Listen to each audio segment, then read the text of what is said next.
thanks guys. Let me come out. Just so you know, I haven't been here before, so if I do or say something wrong, just throw something. It'll be good. I visited with a good friend of mine about, the 1 million cups thing, and the way it was described to me was that we're entrepreneurs. Well, that, obviously rolled me out because that's not at all what I am. So I thought, but the way I kind of got into this deal, just kind of a quick background. My wife has a job that I can't really talk a whole lot about. But a few months back, she was beaten up pretty bad physically at her job. It's been a whole long mess. But because of that, I started thinking, I've got to find a way to get her out of there and get something new. Just so happened that day, I went to one of our favorite stores, which is a kids' maternity consignment store, to drop off some clothes for one of the kids. Got to talking with the owner, found out the store was for sale. I said, okay, I'll take it. Without really even talking or thinking about it, I thought this would be a great way to get my wife out of what she's doing and maybe do something different. Well, I've never ran a business, know nothing about business, still don't really, but bought that. And then a few weeks later, we went to a birthday party at a place called Jumpin' Jungle and found out that it was for sale. So I said, okay, I'll take it. And ended up buying Jumpin' Jungle. And so we're kind of sort of running these two businesses at the same time, on top of 2 full-time jobs and 3 kids, 2 playing sports, and really don't have just a huge idea, to really know what we're doing. And so we're rocking and rolling, going along. But what I want to do is I guess, kind of just share some of the challenges that we're facing. Mostly with Jumpin' Jungle. We're not going to talk about the consignment footage, Jumpin' Jungle. Kind of share some of the plans that we have, some things we want to do with it, and then just get some feedback. And honestly, I'm really just looking for help, because when I say we're entrepreneur, I really don't think about myself. And my full-time job, just FYI, is I run 4 of the top 5 radio stations in Lubbock. I've got KLLL, Rock 101, Mix 100, and 104.9 The Beat. So kind of an advertising background on that deal. But anyway, the challenge we really faced with Jumpin' Jungle is for 2 months, the owners told everybody that they were closing. People would call and say, hey, I want to book a birthday party for March. Well, they took their name down, but we're going to close. If somebody buys it, whatever, we'll call you and let you know, but we can't take your birthday party. So when I went to go purchase it, there was a list of about 52 names of folks who wanted birthday parties for March. I bought it the second to last week of April, and the day we bought it, we got on the phone. All 52 people had booked somewhere else. So going in, we had zero parties booked, absolutely nothing. And so one of the biggest challenges is obviously letting people know that we're not closing. We are staying open. And so we've been trying really hard. Obviously, I work in the radio business. Radio industry, it's extremely expensive. So much so that I really can't afford it. Being a new startup, not a startup, but being a new business owner, I can't afford it right now, even though I work in the radio industry.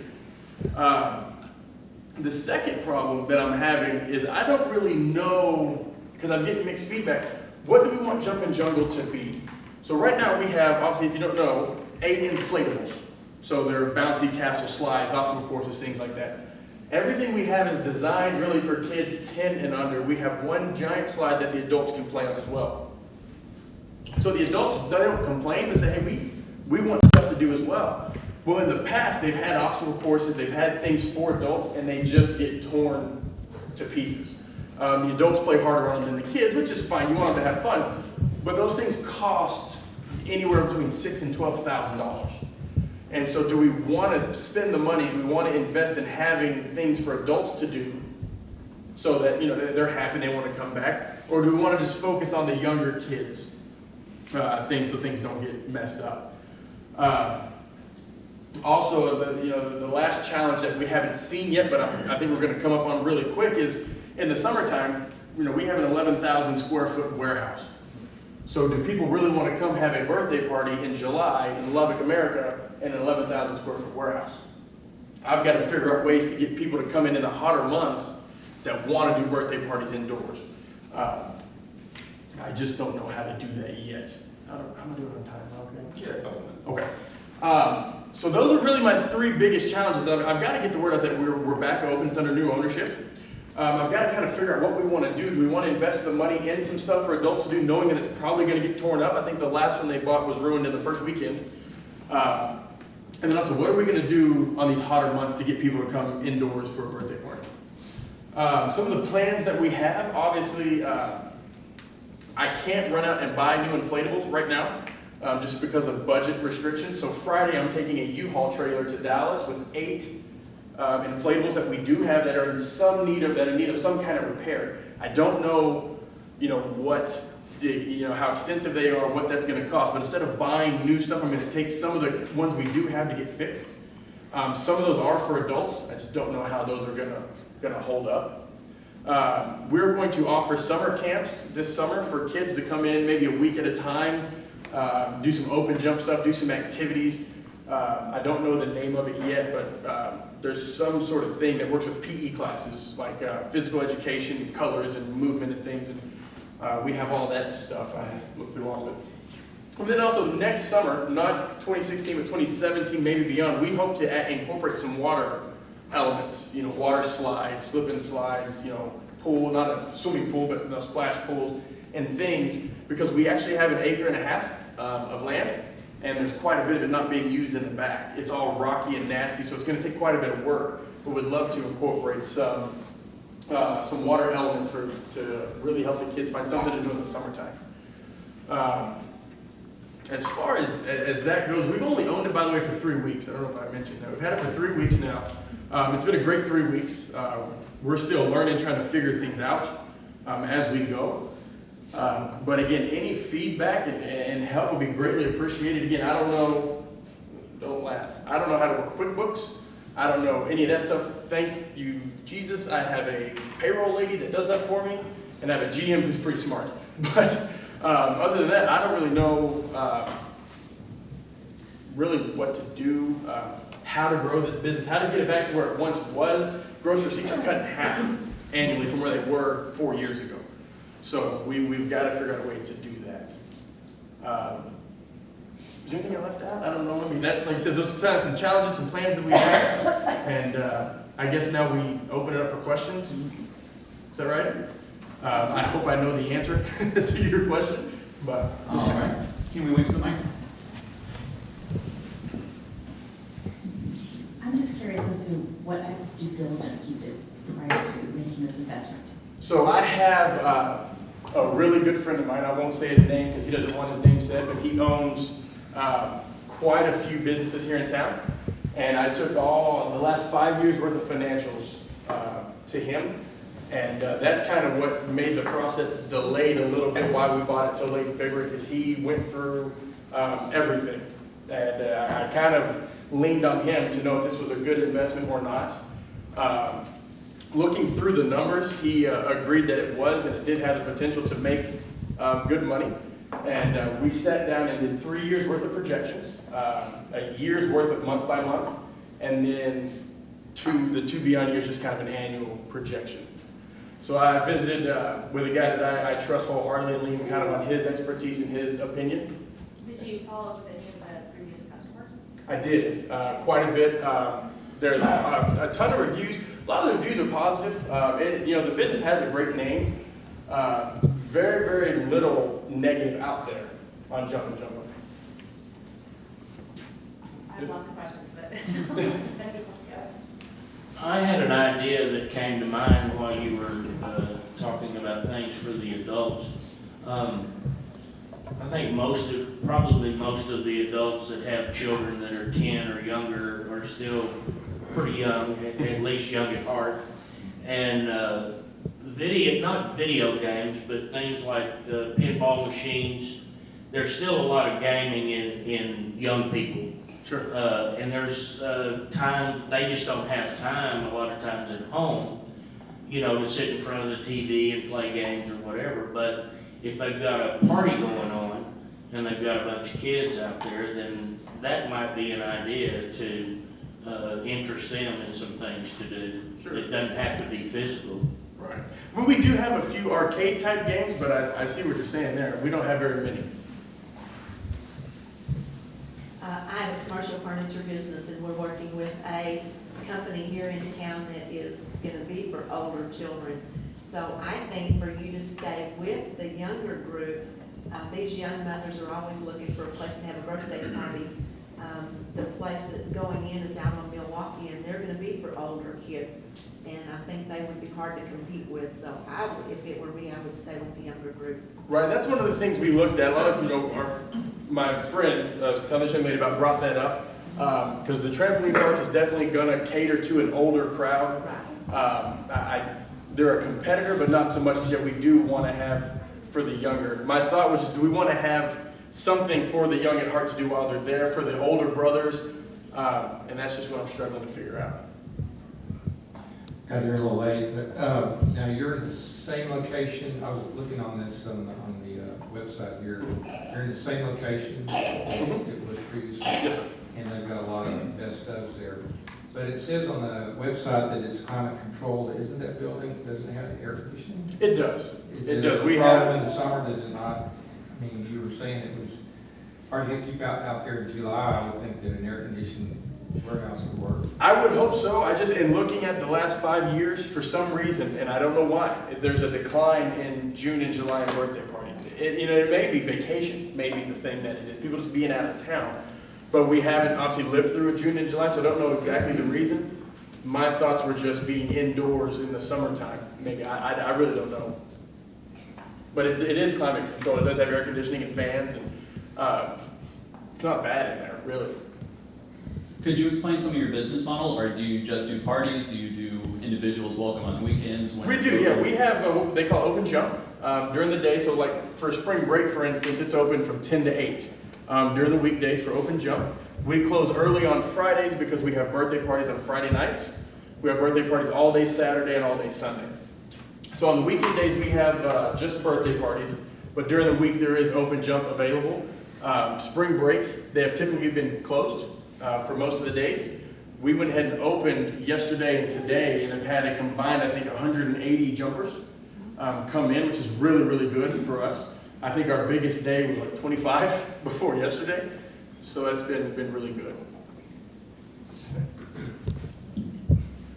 I have a 3-year-old as well, and I'm gonna tell you right now that I haven't seen anything about the spring break opening. So what are you doing on Facebook to boost your marketing and things like that to get to us online? So that's where I'm seeing everything, and I haven't seen anything about it. So I would recommend really up in that so that we're seeing all of that, because none of my friends have told me, and I've got tons of people that we're always talking about what we can do to keep our kids involved, and I would definitely encourage that more. Right, we have boosted a couple of posts, probably not as much as we should. Yeah. And it's kind of been such a whirlwind that I haven't really even thought about doing that. I know my GM boosted a couple when we decided we were going to stay open, but we haven't done anything for spring break. It's a great idea.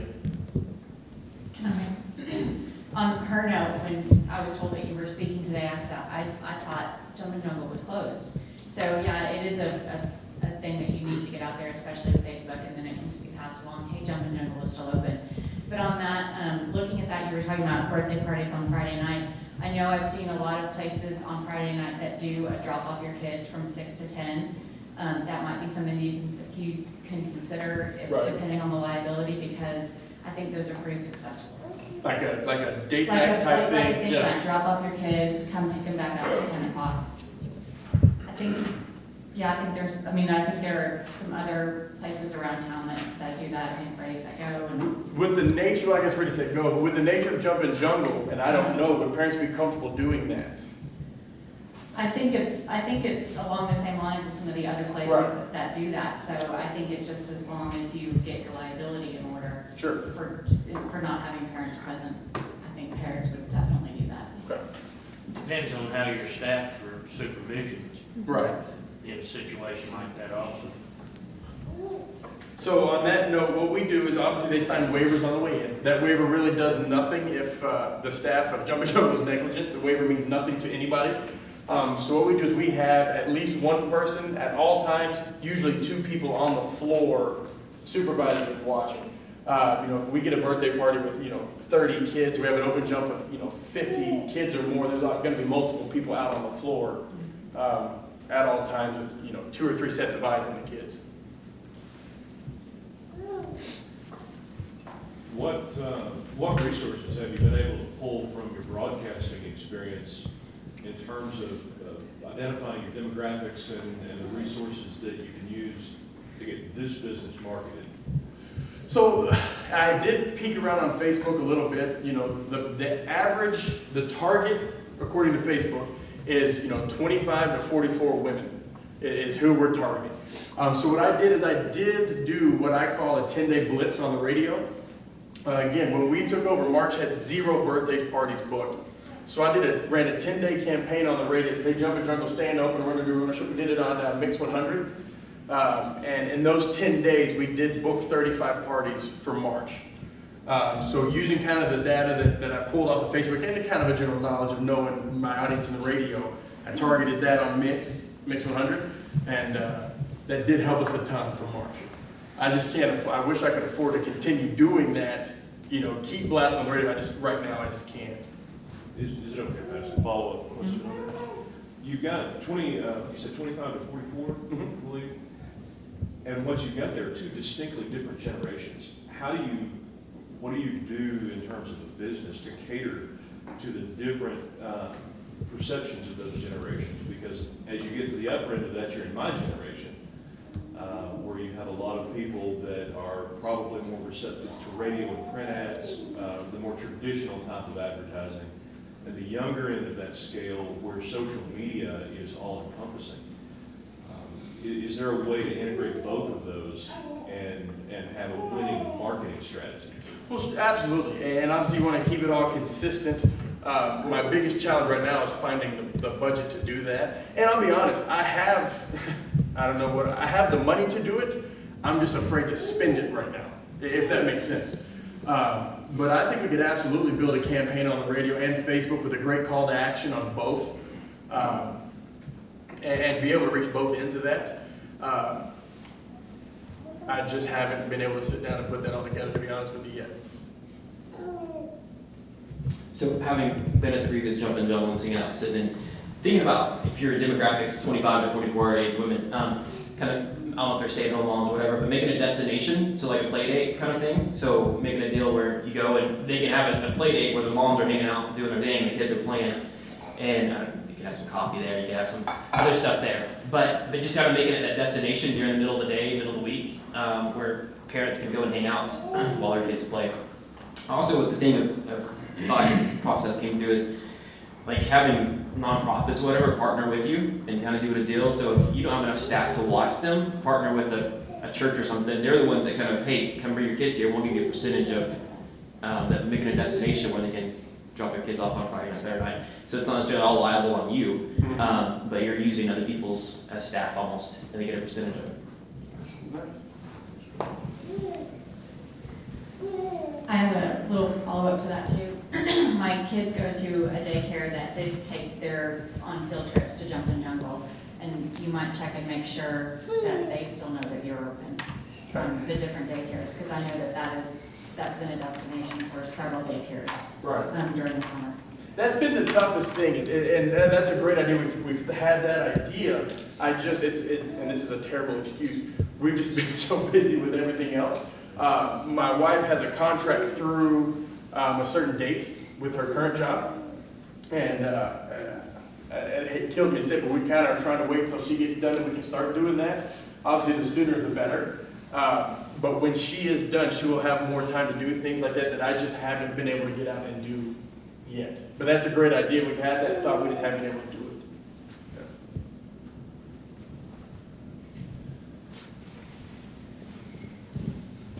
I've been out at Jumping Jungle mostly with grandkids' parties and birthday parties, and I would kind of voice what he was saying. If you could have an area out there that's more friendly, coffee shop style for the moms, grandmoms, it's not fun to go out there and sit on a blue bench and, you're just like, okay, we can endure this until it's over. But if you had a place that was just a comfortable place where the moms could meet and hang out and coffee visit, whatever, while the kids are loose, where you can still see them. Right now, your arcade games and things are behind a wall, if I remember. Right, so that's completely separate. If you go out and play arcade games, you can't see what's going on Right. out in the main room. So maybe something like that would be. So maybe, our party room's not utilized during the day. It's a huge, I don't know what it is, an 900 square foot room. Maybe we set something up in there that's a little more comfortable. And again, the concern, you can't see your children when you're in there, but I do have eyes on the floor watching them. So that may be something to look at. Some cameras in the. And we have cameras, and I may be able to figure out what we can do to put the TV in the party room, or hook it to the TV we have in the party room, rather than just in the office. Right now, the cameras show just in the office, so maybe we'll do that. You want to be careful on the cameras, just not to show, I hate to bring this up, but not to show every pedophile in town what parts of your jumping jungle are being videoed and what's not. It's just it's a concern. Yeah. Yeah. Hopefully a pedophile doesn't bring his kids to jump in the jungle. We hope. Yeah, they don't look like monsters, they look like us. You have to be careful, long story short. We have a separate system. Yeah, that's a good idea. Well, what do you do to prevent just random adults from showing up and just watching and hanging out? Like when we take our kids to Chuck E. Cheese, we can't get in unless we go in with our kids. Right. Do you have anything in place for that? No, and we do have, and I noticed this yesterday, I was up there for a little bit, we have people come and they'll say, hey, my grandkids are in there, and go in. We do have someone at the front desk, so nobody walks in or out without somebody greeting them and talking to them. And we do have folks out on the floor. Other than that, we don't have anything in place. It's something definitely to think about. Randy, also knowing you and knowing your background in sports and everything else, the space that you have, could you also utilize it just for what you're really good at is coaching and training and all So that kind of we thought about that. When we bought the second business and we started softball, baseball, I kind of retired from the pitching lesson business. So it's available because it's huge. We've definitely thought about it or putting a batting cage in the back for the kids, but we haven't had time to sit down and think about it yet. But it's definitely been a thought. They used to have adult dodgeball games in there. There's actually, if you've been to Jumpin' Jungle, they have those huge nets. I don't know if you've noticed. Those nets are there because they had an adult dodgeball league. And it's been a thought of bringing that back too, but we haven't sat down and unpacked that yet. Do you have any type of membership program where people can, as an example, they pay a monthly membership and it gives them a certain number of visits or a certain number of child visits per month? Mm-hmm. That's a discount based on the walk-in price, but still something that would be acceptable and inviting to them on a financial basis. Yes, you wouldn't be making as much per child per visit, but then you'd have a steady income on this monthly fee that these people were paying. Right, we don't have a monthly membership. That's something we've talked about. We do have a 10 and 20 jump pass that offers a discount. And we've actually sold quite a few of those last couple of days. But as far as a monthly thing, we don't. One of the things my kids do is they go to an after-school sports camp every day. And we've thought about doing an after-school camp for those schools that are very close to where the kids can come after school. And that would be a way to create that deal that you can count on. There was something we were thinking about doing for obviously a school year or two down the road. The reason that I ask is a friend of mine is in a business where they had been facing kind of similar issues of yours. And they went to this not knowing if it would be successful, and what's happened is they found out that people like the convenience. They said, okay, here's our credit card number, we're gonna sign up for a year's worth of monthly membership at whatever it was, $50 a month, something like that. And they found out that people will do that unconsciously. They just, okay, we've got this, it's available to us, it's a convenience, and don't worry about the fee because it's recurring on a monthly basis. It's just a charge they see on their credit card every month, so it's not something mentally that they equate with this big expense. Right. It makes a lot of sense. I mean, it's not a bad idea at all. Yes, ma'am. I have just a suggestion. It seems as if since you're new to this business, and you're new to this industry, you need to surround yourself with people that are familiar with the industry. Talking about reaching the Facebook audience, the suggestion would be to tap into that demographic, the age group that you're looking at, bring them to the facility in a focus group, and actually have this conversation that you're having with us right now. Ask them what they need, ask them what they want, would they do a membership, subscription, what type of parties, summer, birthday. I mean, I don't have children, I'm not your target demographic, but actually talk to those people who are in your target demographic. Yeah, that would be a lot easier. I've done a lot of stuff like one-on-one with friends and folks that have been there and asked them the questions, but having a group like this, just giving feedback. You can incentivize them. Yeah. Come here on Thursday, whatever day you pick, and you'll get a free pass to use your discretion. Sure. Incentivize them, but you definitely need to talk to people that you think you're targeting. So Right. you should be are targeting them. Yeah, I agree.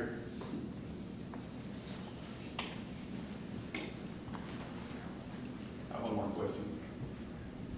So how do people schedule a birthday party? Do they just call you up and there's a person on the other end of the line and they have to look on some ledger and see what time is open and then it's this manual process? That's how we have it right now. That's how it's always been done. I'm looking into doing like an online booking system. I haven't gotten very far into it yet, but that's the plan, is to have where they can go online and book. We just haven't done that yet. I honestly think, and I don't know the real answer, why they did that is because we have 10, 11 parties available on Saturday, 11 slots. And I think the reason they did that is we will try our best to keep all the parties together so there's not huge gaps. I think I'd be afraid if they could schedule online, they'd schedule at 10 o'clock and then at 5 o'clock, we may have a huge gap in between. Usually it doesn't happen because the day does fill up, but I think that's why they didn't. But it's something I've looked at because I think it'd be way easier to be able to book online. Right, and if they're set blocks of time, I think that'll work itself out. I mean, if you're trying to, if someone says, well, I want an hour and a half, and another person says, I want 2 hours, it's not so easy to do. But if it's a set block of time, it's definitely something that you can. We do offer an hour and a half party and a 2-hour party, but the time in the jump zone is pretty consistent. It's the time and the extra time in the party room, so I think it's doable. And, an online scheduler may be able to keep them together. I don't know, I need to do some homework on it. Right, and what else can they, I mean, can they buy a ticket ahead of time online and just come in like you can with the movies? No. Okay. And then the 10 and 20 jump passes, I'm guessing there's nothing that they can buy online? No, not yet. No. And then one of the things we were talking about yesterday, we definitely need to update the website. I'm sure some of you guys have seen it. It needs some work. Well, I didn't look at it, or I'm probably going to ask those questions for myself. So. Yeah. No, it needs some work, and an online scheduler I think would really help.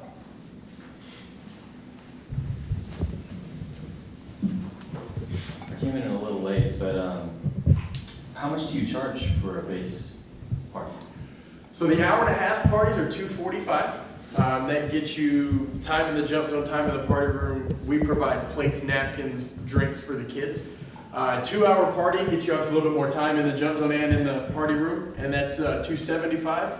And it's 25 kids are included in that. Again, drinks, plates, napkins, all that is included in that. 25 for each? It's 25 for the big one, 20 for the little one. Yes, sir. And that doesn't include the birthday child. They're not included in that number. And it's unlimited jumping? For that time, yes, sir. And it's solely yours. It's a private party, so it's just your group in there. We do not allow, once you go into the party room, we don't allow them to go back into the jump zone. I do know that some of my competitors do that.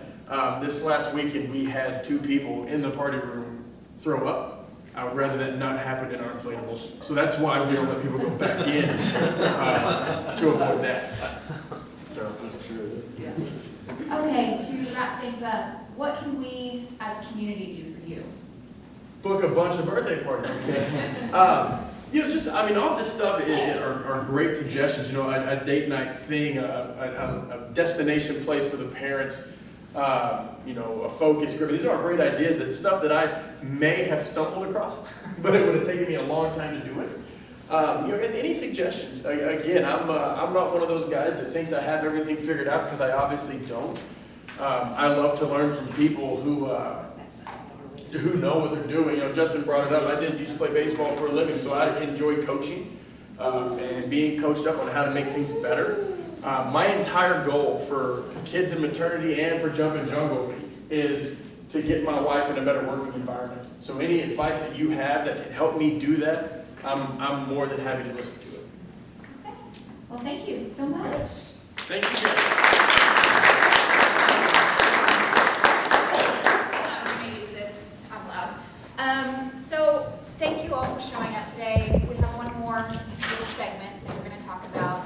And for us to be successful and to help you, we need you guys to sign up. And it's not something that you just sign up and we say, great, present. We will help you. And so Todd is going to graciously give you some tips on what to talk about, and that it's really not that hard. Yeah. All right, yeah, we just wanted to spend a few minutes today just kind of giving you a little bit of some tips on how the presenting works and what we're looking for and that kind of thing. So as you probably have figured out if you didn't know officially, in each of these meetings, we want to have 1 to 2 startups that present for 6 minutes, followed by about 20 minutes or so of questions, and then hopefully, eventually we'll have enough presenters where maybe we can have 2 in each meeting. Right now, I think we have 3 more that have applied that have not presented yet. So we're kind of sticking to 1 per week until we drum up enough to start having 2 per week. But for now, we may continue to just have kind of 1 until we get some more folks. There we go. And in each of those presentations, as you just heard, we end with that question of, what can this community do to help you? So the purpose of this whole thing is to make connections, to help folks like Randy and others that are in small businesses, to make connections and to learn more and get great suggestions, and then hopefully, like I say, meet some folks who they can follow up with later and that kind of thing. But we do need presenters. And so I thought I would spend just a little bit of time here this morning talking about that. So who can present? We get asked this a lot. So 1 Million Cups is actually designed for entrepreneurs who are leading companies through those early stages of a new venture. However, we do have some latitude in who we select. And so, like, for instance, with Randy's presentation, it's kind of in a different category. He's purchased an existing business, so it's kind of like a startup for him. But but he has these challenges and things that he could present on, and so for that, it qualified. What we're obviously in a market like Lubbock, there's not necessarily going to be so many startups going on that we can book 2 a week forever. So in this community, I think we're going to have a little more of a blend of small businesses. I think in the guidelines that the Kauffman Foundation puts out, they're really kind of hoping for companies that are in those first 3 to 5 years, either or earlier, anything from just an idea that you're working on all the way through maybe it's already a profitable venture, but hopefully it's in those early stages or has some kind of special circumstance that makes it of interest to this audience. Because obviously the audience here is other entrepreneurs, people who are interested in entrepreneurship, people who, work in that world in some way or are interested in small business. And so we want the presentations to be interesting and relevant to the group. So that's really what we're looking for. We do, really, as Randy did a good job of, really want to, talk about your challenges, talk about, plans for the business, things like that, rather than just a commercial for your business. And so, you know, a thing that comes up a lot as well is, you know, is 1 million cups, does it exist to get exposure for your business? Well, you will get exposure for your business, but that's not the primary purpose. What we really want to gear those presentations towards is, what are you doing in your business? Some of y'all's questions this morning even were really good about, how are you using social media? How are you, partnering with other entities in town, and those kind of ideas. That's the kind of thing we're trying to feed. We're not, we really want to hear about, the things you're doing to grow your business, the challenges that you're facing, all that kind of stuff.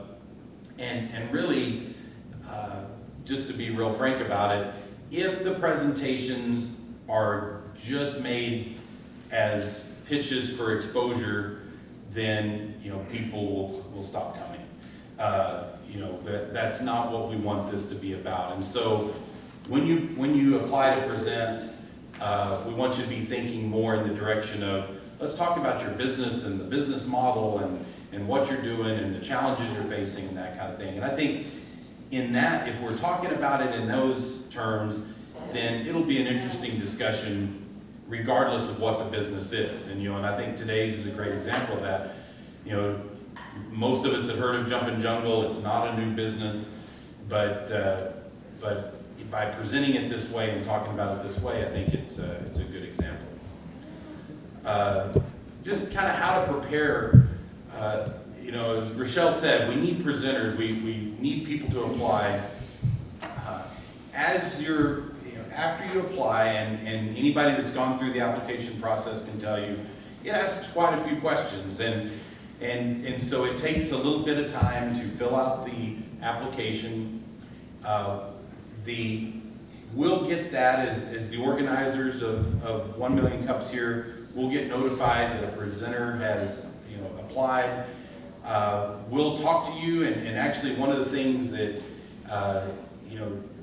if you want more of that, our group of organizers has folks like PJ from Small Business Development. We've got Jennifer, we've got Anthony and Rochelle and Taylor and Adrian, would you raise your hand? Adrian Benning is with the Small Business Development Center here, and she's here today, so. Okay, great. So I recognize her. Yeah, and so, we have folks that are involved in this that can help you prepare your presentation and give you some tips about, what kind of things to include and kind of how to go about it. And I think that'll, that's an important part. I think a lot of it is just think about what other entrepreneurs want to know about you and your business.